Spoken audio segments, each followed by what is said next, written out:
Hey guys, today we're gonna fight for a Nargacuga with a switch axe. Now I'm using full Rathalos like I do in most low rank quests nowadays, and the request was actually for a switch axe with a power file. Unfortunately I could not actually find one I could make easily enough, so I'm actually using the I think it's called the true Yukumo switch axe. It's not it's the rarity 3 one. I think you unlock it after fighting Jinoga, the Jinoga agent. So it's still level appropriate. And similarly to the crystal switch axe, it has a dragon phial, which means when you're in sword mode you will be dealing dragon damage. Now I'm not sure how much dragon does against this guy, but I would think that it does very little, if anything at all. But I mean, it was the best switch axe I had at the time, mainly because it has a very good roll damage. It's something like you saw earlier. It's something like 175. And the main thing you want to know about switch axes in MHP3rd is that the bar will actually go down very quickly while you're using sword mode, and it goes down the quickest when just after you use the elemental burst. But it also goes down fairly rapidly, as you can see when you're just doing normal chops like this. For every probably 1.5 hits, it'll go down by a bar. And believe it or not, it actually still goes down when you're just holding the weapon out.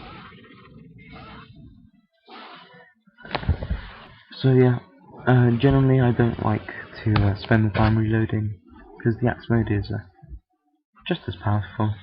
It's just slower, so it may not look like you're getting or doing as much damage. You're definitely not hitting as much, but you'll still be doing fairly decent damage.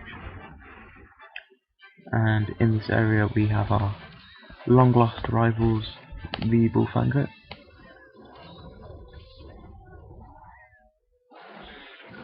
And yeah, if you want more tips about Nargacuga, I recommend watching my hammer video.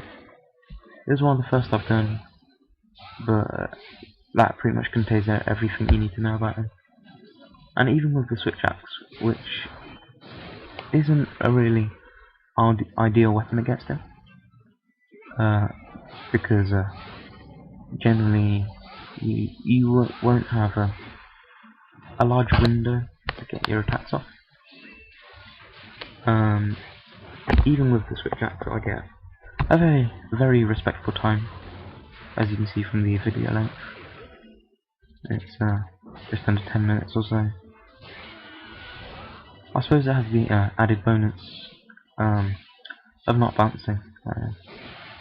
If you didn't know that, by the way, you will bounce off Nargacuga's wings with most weapons if they do not have blue sharpness, I think it is. But when you're in sword mode with a switch axe, you will not bounce off anything, which is very useful.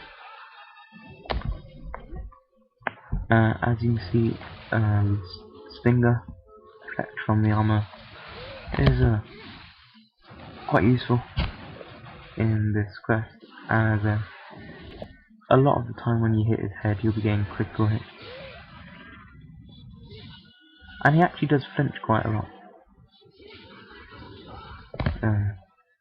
And flinches tend to bring about rage mode a lot often, which I guess isn't too bad. Just makes his speed a lot quicker, which is his main forte. Now at this point I just wanted to try and get a burst off. Unluckily the tail slam interrupted me. Generally I don't use burst that much. The best opportunities to use bursts are when he's growling, like that's what I went for this time, and got it off. I think I broke his face as well. And what you want really is a status switch axe, because you will inflict a great deal of status damage with it. I went online and did a Hunter Rank 6 dual double belt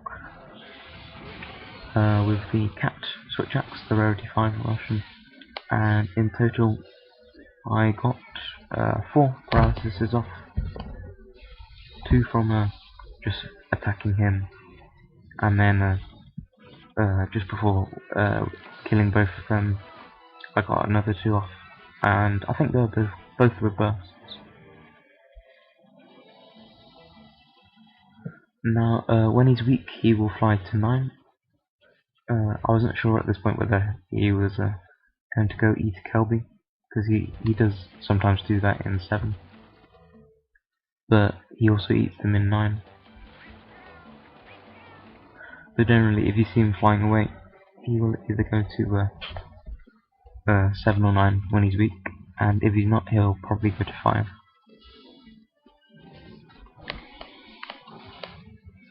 Now I think I don't actually use that shock trap. At this point I had no idea who we were going for, and then I noticed the Kelby. So yeah, I'm just gonna go over, I think, get a couple more hits off. And for those of you who actually use switch axes quite regularly, I believe there's a new type of phial in Portable 3rd, which is the stamina phial. What this basically is that it will deal stamina damage when you're in sword mode.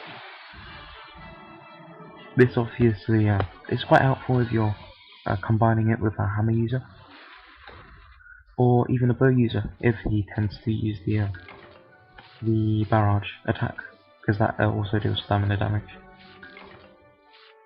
And I'm not sure if you'll be able to get KO with it, could be possible, but the main thing it'll do is make the monsters exhausted quicker.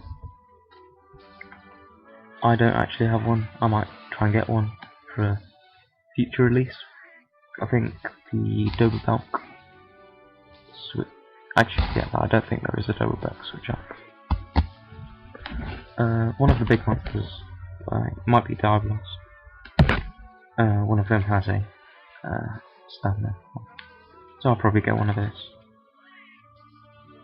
I really like how the Uragan weapons look in this game, especially the longsword, because it's actually like a tuning fork, and the scabbard actually doesn't cover it, it just goes in the middle. It's quite cool.